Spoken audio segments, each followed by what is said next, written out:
यमलोक कितनी दूर है यहां से, मृत्यु लोक से? कैसा है, कितना बड़ा है, किस उपाय से वहां के संकटों से पार हुआ जा सकता है? आप कृपा करके बतलाइए। मार्कंडेय जी ने कहा, धर्मात्माओं में श्रेष्ठ युधिष्ठिर, तुम्हारा ऐसा प्रश्न करना बहुत उत्तम है। ये बड़ी गोपनीय बात है। तुम ऋषियों का आदर करते हो, इसलिए मैं तुम्हें बता रहा हूं। यहां मृत्यु लोक से 86,000 योजन पर नरक विराजमान है। अब ऐसे मार्कंडेय जी कह रहे, गुप्त बात है, तुम संतों पर श्रद्धा रखते हो, इसलिए मैं तुम्हें बता रहा हूं। यमलोक 86,000 योजन, एक योजन 4 कोश। यमलोक का मार्ग 86,000 योजन है, और उस मार्ग में कहीं कोई प्रकाश नहीं, कहीं कोई जल नहीं, कहीं कोई वृक्ष नहीं, और आग जैसी तपती हुई भूमि है, केवल आकाश मात्र है। बड़ा भयंकर मार्ग है। और कितनी मिनट में इसको तय किया जाता है जानते? 2 घड़ी 48 मिनट। और मार पड़ती ऊपर से 48 मिनट में इतनी दूरी तय की जाती है। यातना देह, मरना है नहीं उस देह में। जैसे 5 भौतिक देह तो मर जाएगा, लेकिन यातना देह नहीं मरेगा। काट दोगे फिर भी नहीं मरेगा, काटा फिर जुड़ गया फिर, क्योंकि इसे भोगना है। बड़ा भयानक दुर्गम है। वहां ना कोई वृक्ष की छाया है, ना पानी है, ना कोई ऐसा स्थान है जहां बैठा जा सके। जीव को भारी कष्ट देते हुए ले जाया जाता है। यमराज की आज्ञा से भयंकर कष्ट देने वाले, एकदम कठोर स्वभाव वाले, चाहे पुरुष हो या स्त्री हो या बालक हो या बूढ़ा हो, जो यहां अपराध किया है उसका दंड भोगने के लिए उस जीव को वहां से ले जाया जाता है। जिन्होंने यहां पादुका दान की है, उत्तम साधन परायण जनों को जो दान किए, उनको पादुका दान की, तो उनको पादुका मिलेगी उस रास्ते में। तपती हुई आग की तरह जो मार्ग की भूमि है, उसमें उनको पादुका मिलेगी। यदि वाहनों का दान किया है तो वाहन, छत्र का दान किया है तो छत्र, और यदि प्रकाश का दान किया है तो प्रकाश, अन्न दान किया है तो उसे आराम से बैठाल कर भोजन कराते हुए ले जाया जाएगा, तो जाएगा नरकई। यहां प्रकाश दान करता है, उसको मार्ग में प्रकाश मिलता है। जो यहां भोजन अन्न दान करता है उसको अन्न मिलता है। और जिन्होंने यहां किसी को भरपेट भोजन नहीं पवाया, तो उसको भूख में, प्यास में, जैसे आपने यहां पौशाला खोल दिया, कोई पानी की व्यवस्था कर दी, सैकड़ों लगाए, पानी पिए, तो अगर बहुत ही पाप है, नरक जाना भी पड़ेगा, तो वीआईपी व्यवस्था आपकी रहेगी। नहीं होते जैसे वीआईपी लोग जाते हैं किसी छोटे मोटे अपराध या ऐसे, उसमें तो उनके पंखा भी लगता है, उनके लिए व्यवस्था वैसे, जो ऐसे तो फिर नीचे टाट बिछा है उसी में, वैसे अलग अलग व्यवस्था नरक में भी होती है। जिन्होंने यहां किसी को भोजन नहीं, किसी को वस्त्र नहीं दिया, किसी को पानी नहीं पिलाया, कभी किसी को कोई सेवा नहीं की, नंगे, वहां कोई कपड़ा नहीं पहना जाता यातना देह में, बड़ा कष्टमय जीवन। आचार्य और बड़े बड़े महापुरुष इसका वर्णन करते हैं।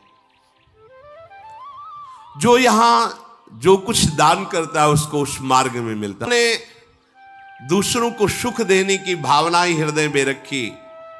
अगर उनसे ऐसे कोई अपराध बन जाते हैं कष्ट भोगने वाले, तो उनको बड़ी सुविधा से नरक ले जाया जाता है। बड़ी सुविधा से एक नदी बनती है, बीच में मिलती है, जो सुविधाजनक वालों के लिए पयोष्णी होती है। दुग्ध जैसा मीठा जल पान करो और आराम से पार हो जाओ। और पापियों के लिए वही वैतरणी होती है, पीप, मवाद और भयंकर नोचने वाले जंतु, उसी में और उसी से पार होना है। और यम के दूतों को तो पार नहीं हो, वहां सामने प्रकट हो गए, छोड़ दिया वैतरणी, वही मवाद पियो, और वो नोच नोच के काटते, अपार कष्ट भोगते भोगते फिर उससे निकाला जाता है। डरो इस बात से, इसीलिए सुना रहे, डरो। ये कोई हंसी मजाक नहीं, भोगना पड़ेगा, भोगना पड़ेगा। भगवान के वचन, अवश्य में भोक्तव्यम कृतम कर्म शुभाशुभम, और भगवान के वचन है, सर्वधर्मान परित्यज्य माम एकम शरणम व्रज अहम त्वाम सर्व पापेभ्यो मोक्षयिष्यामि। दोनों बातें हैं, निकल चलो, आओ। कोई ऐसा नहीं जिससे गलती ना होती हो, पर प्रभु अनंत माताओं जैसा दुलार करके कह रहे हैं, केवल मेरी शरण ले लो, मेरा नाम जप करो, मैं तुम्हें समस्त पापों से मुक्त कर दूंगा। ये युधिष्ठिर,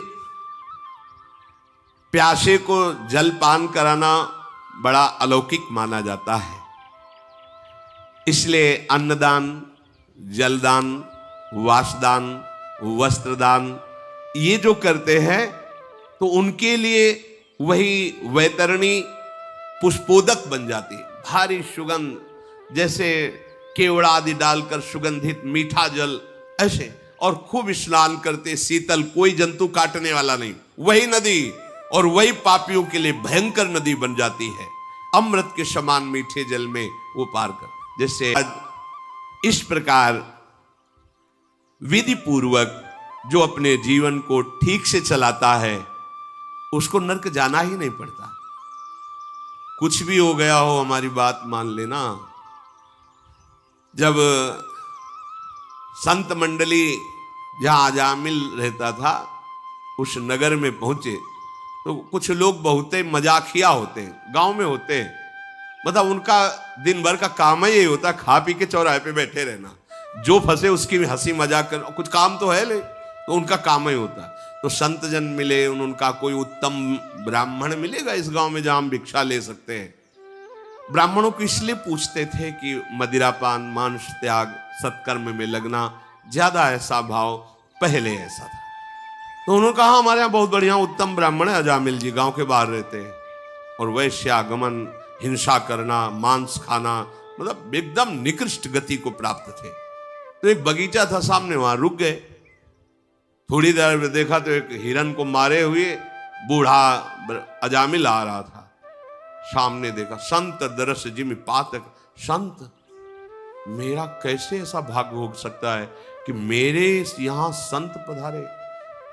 संत के दरस परस अगनाश, तभी विचार उत्पन्न हो, दर्शन मात्र से काम बन जाए। दरस परस अगनाश, और कहीं वास करो निज संग, अगर उनके संग कुछ क्षण रहने को मिल जाए, बैठने को मिल जाए, 4 कदम चलने को मिल जाए। अजामिल रो पड़ा, चरणों में गिरा, मेरा जीवन नष्ट हो गया महाराज। यद्यपि मैं उत्तम कुल में जन्मा था, धर्माचरण करता था, पर वैश्या के संग से आज मैं बहुत पतित हो चुका हूं। ये संत दर्शन का फल होता है, अपनी कमियां पूरी दिखाई देने लगना। संतों ने कहा मैं समझ गया, तुम चिंता मत करो, क्या तुम भगवान का भजन कर सकते हो थोड़ा? उनका बिल्कुल नहीं, इतना हृदय गंदा हो गया है कि हम सोच भी नहीं सकते कि 5 मिनट बैठ करके भगवान का नाम ले, हमारे अंदर सामर्थ्य है। अच्छा, तो मैं देख रहा हूं कि तुम्हारे से अभी एक पुत्र और होगा, तुम उसका नाम नारायण रख दे, बस इससे कल्याण हो जाए। ये बात उनके हृदय में बैठ गई। कुछ दिनों बाद जब पुत्र हुआ, उसका नाम नारायण रखा। संतों की कृपा से मोह तो था ही, और मोह हो गया, अत्यंत आसक्ति। अंतिम समय में उसे और कोई याद नहीं, वही अपना बेटा याद है जो खेल रहा था, उसको पुकारा नारायण। तो यमदूत लेने आए थे, फांसी में बांध चुके थे, भगवान के पार्षद प्रभु काट दिया यमपाश, और कहा ये जीवन मुक्त हो चुका है, सारे पापों का प्रायश्चित कर लिया इसने। बोले कैसी बात, पूरा जीवन कितना अपवित्र व्यतीत किया, पाप आचरण किए, इसको तो यमलोक में जब बहुत दंड दिया जाएगा तब कहीं पवित्र। बोले नहीं, तुम धर्म ही नहीं जानते हो, कैसे तुम धर्मराज के दूत हो? एक बार मेरे मालिक का नाम लिया नारायण, ये सब पापों से मुक्त। मानो मेरी बात मानो, हमसे नहीं हो पाएगा अश्वमेध यज्ञ, राजस्व यज्ञ, खाने को है नहीं तो राजस्व यज्ञ कहां से होगा? सामग्री नहीं है, 5 मिनट स्थिर बैठ नहीं सकते, तो 6 घंटे 8 घंटे पद्मासन में बैठ के नहीं योग कर पाओगे। चित्तवृत्ति का निरोध करके परमात्मा में लगाना। समझ में आया? एक उपाय है केवल, राम राम कृष्ण कृष्ण हरि हरि राधा राधा शिव शिव, जो तुम्हें गुरु ने दिया हो, जो नाम हमारे भगवान के, सब नाम सामर्थ्यशाली, निहाल हो जाओगे। बात मान लो, केवल नाम नाम नाम बचा लेगा, बचा लेगा। कई बार सुनाया है, सुनने से निष्ठा पुष्ट होती है। धर्मचंद कर्मचंद नाम के दो भाई। धर्मचंद बचपन से ही भगवान का भजन, संतों की सेवा, ऐसा छोटा जो था वो मदिरा पान करना, जुआ खेलना, वैश्यागमन का, सब दोनों एक ही जगह, केर बेर। वो अपने रंग में डोलते हैं तो उनको परेशानी होती है, वो अपने रंग में डोलते हैं तो उनको परेशानी होती है। केर बेर का संग, एक परम धर्मात्मा और एक दुरात्मा। एक दिन अयोध्या से संतों की मंडली आई। उनका काम था संतों को बुला के घर ले जाना, चरण पखारना, भोग प्रसाद पवाना। पवा ही रहे थे कि वो लगा करके वही, अब घर ही एक है, भाई है, और वह गाली देना संतों को शुरू। संतों ने कहा हम बुलाकर, बोले महाराज इसको पहले निकल जाने दो। वो ऊपर खंड में रहता था, ऊपर चला गया। उनका महाराज ये अनुज है, मेरा छोटा भाई, बचपन से ये ऐसा कुसंग प्राप्त करके नष्ट हो गया है, महाराज अब कैसे बताए, क्या इसका उद्धार हो सकता है? तो उनका, जिसका तुम्हारे जैसा भाई हो तो उद्धार क्यों नहीं हो सकता? प्रसाद पा लेते, उद्धार की व्यवस्था करते। प्रसाद पाए तो शंख घंटा बजाकर सब संत जय जयकार करके निकले और वो जाके उसके दरवाजे पे खड़े हो गए। वो शराब के नशे में दरवाजा खोला कि गाली देंगे ऊपर से। तगड़े संत थे, उठा के पटक दिया उनको। वो बोले राम बोल राम। और शराब के नशे में देखा वो बचाने वाला तो कोई है नहीं, राम बोल राम। तो सोचा राम बोलने में क्या जाता है, बोल देते हैं। राम राम छोड़ दे, छोड़ दे। कहा बेटा इसकी कभी कीमत मत लेना, जा। नीचे आए, बड़े भाई से कहा इसका कल्याण नहीं परम कल्याण। बोले महाराज उसको संतों के चरणों पर विश्वास था, वचनों पर विश्वास था। महाराज आज मेरा है, अब ये कुछ भी करे। कुछ ही दिनों में उसे कैंसर हुआ, मरा। यमराज के पास पहुंचा, पूरा खाता भरा हुआ था पापों से ही। संतों को गालियां देना, अपमान करना, मदिरा पीना, व्यभिचार करना, सब। एक जगह स्वर्णिम अक्षर से लिखा था इसने 2 बार संत के कहने से राम राम का। कांप गए, क्योंकि परम वैष्णवाचार्य धर्मराज जी। उन्होंने कहा पापों का भोग तुझे तो मिलेगा ही, 2 बार तूने भगवान नाम लिया, क्या चाहता उसके बदले में सुख? तो संत का आदेश उस समय भी जीवात्मा को स्मृति रही, बेटा इसकी कीमत ना लेना। तो उन्होंने कहा कि मुझे बताओ तो इसकी कीमत क्या होती है? खुजलाने लगे धर्मराज, भगवान नाम की कीमत, अपराध न बन जाए कहीं कुछ ऐसा वैसा बोल दे, क्योंकि भगवान का नाम है। कीमत तो त्रिभुवनपति देवराज इंद्र ध्यान किया, आ गए। बोले समस्या ऐसी, फाइनल करने में 2 नाम इसने जीवन में ले, पूछ रहा कीमत क्या है? हमारी सामर्थ्य नहीं कि मैं इसका निर्णय कर सकूं। तो उसके ऊपर परमेष्ठी पद ब्रह्मा जी का, अब उनको तो बुला नहीं सकते ना, ये तो बराबर का कभी धर्मराज देवराज के पास जाते थे, कभी देवराज धर्मराज के पास, लेकिन ये ब्रह्मा जी को थोड़ी वहां तो जाना पड़ेगा। तो जैसा पूज्य भाई जी महाराज श्री हनुमान प्रसाद पोद्दार जी, वो समझ गया कि हमारा पावर बहुत जोर का है, ये नाम का पावर बहुत, वो हम पैदल नहीं चलेंगे, हम तो पालकी में जाएंगे। तो जीवात्मा को पालकी में बैठाल के एक तरफ देवराज है, एक तरफ धर्मराज, ब्रह्मा जी के पास ले गए और श्री राम शर्मा जी पधार गए। इसकी लीला भी दिखाते थे वो। ब्रह्मा जी के समीप गए, ब्रह्मा जी ने कहा कि आज कैसे परम लोकपाल पधारे, क्या समस्या? तो उनका भगवान आपको न्याय करना है, इसने बड़ा पापी, जीवन भर पाप किए, 2 बार राम राम कहा, भगवान इसका क्या फल होगा? वो भी ऐसे ऐसे सहलाने लगे दाढ़ी की, भगवान के नाम की कीमत, अरे एक नाम त्रिलोक ही तारे। उन्होंने कहा कि हम तो सृष्टि रचना के विधान में ही ज्यादातर मगन रहते हैं, भजन में डूबे रहते हैं। भगवान शंकर कैलाश चलते हैं, वही निर्णय करेंगे। अब ब्रह्मा जी, देवराज इंद्र, धर्मराज, महादेव जी ने आओ कैसे? उनका भगवान ये 2 बार राम राम बोला, पूरा जीवन पाप किया, इसका क्या फल हो सकता है? भगवान शिव ने कहा कीमत फल में। रा कह के जहर पी गए, मां कह के आज तक गले में रुका हुआ है, और गले में एक बूंद पानी नहीं रोक सकते तुम। अगर गले में रुका खांसी नहीं आने लगती, जहर पूरा रोक लिया, समुद्र मंथन का हलाल जहर। मैं उसी नाम के प्रभाव से काशी में मोक्ष प्रदान करता हूं, पर कीमत क्या है मैं नहीं जानता। बोले फाइनल कैसे हो? बोले वहीं चलो जिनका नाम है। साकेत धाम, शिव, ब्रह्मा, धर्मराज, देवराज इंद्र भगवान के दरबार में, जहां हनुमान जी चरणों को शैला रहे, भरत, शत्रुघ्न, लक्ष्मण और सियाराम सिंहासन पर विराजमान, आसपास बड़े बड़े महापुरुष, भगवत प्रेमी महात्मा जन निहाल हो गए राम दरबार में प्रवेश। कैसे आगमन हुआ? प्रभु इसने 2 बार आपका नाम लिया है किसी संत के कहलाने से, जीवन भर पापाचरण किया। पूछ रहा कीमत क्या है? बोले उसको उठा के लाओ, हमारी गोद में बैठा। भगवान की गोद, भगवान ऐसे दुलार कर रहे हैं।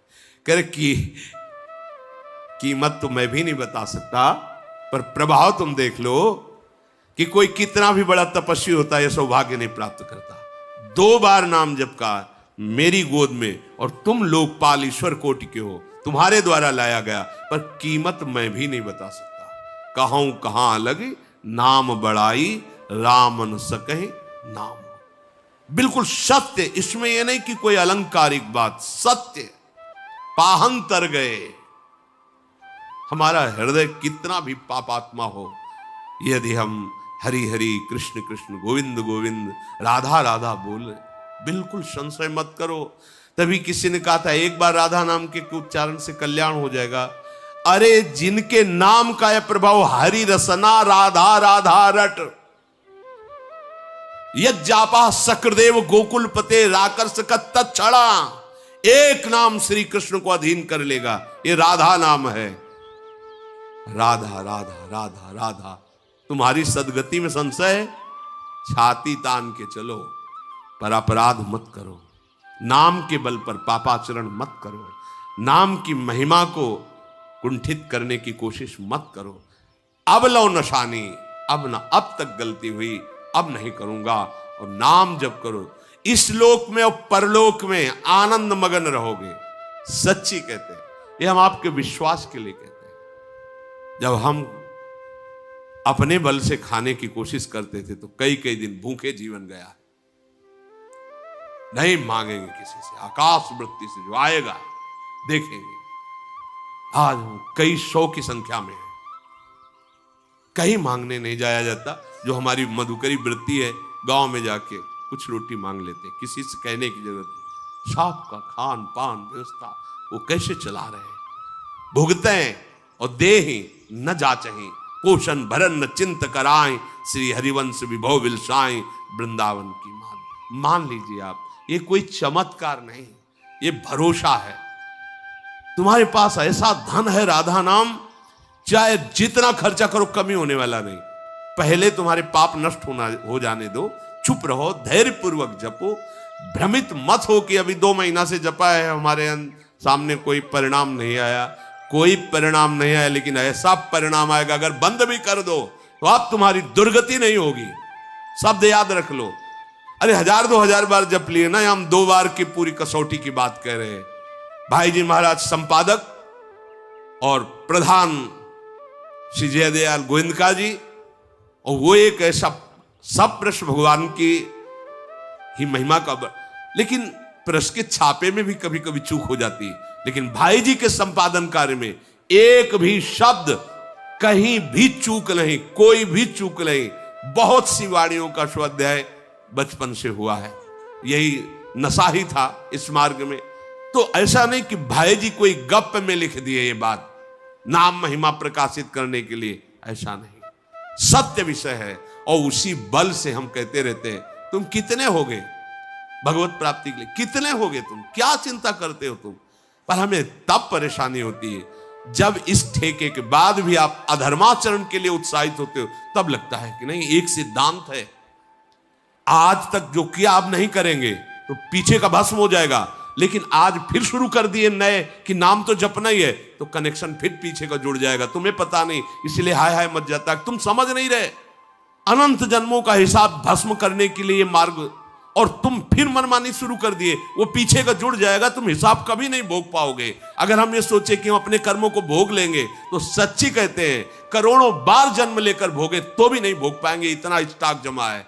उसको तो केवल भगवान की कृपा ही भस्म करेगी। और वो भस्म करने का सिद्धांत है अवलो नशानी, अब ना, आज तक किया अब नहीं करेंगे, बस माफ हो गया, पक्का समझ लो। उलट गए ना, भगवान देख रहे, क्षमा कर देंगे। पर ये जो चलता रहा कि सुना नाम की महिमा तो खूब दिन भर पाप करो, रात में राधा राधा कृष्ण कृष्ण, अब तुम जानबूझ करके विष पी रहे हो, पीछे का कनेक्शन जुड़ेगा, तुम्हें दंड मिलेगा। और इसका फल जो नाम जप कर रहे हो, ये दंड भोगने के बाद प्रकाशित होगा। काहे को बीच में कलंक डाल रहे हो, काहे को ये दुख भोगने का रास्ता कर रहे हो?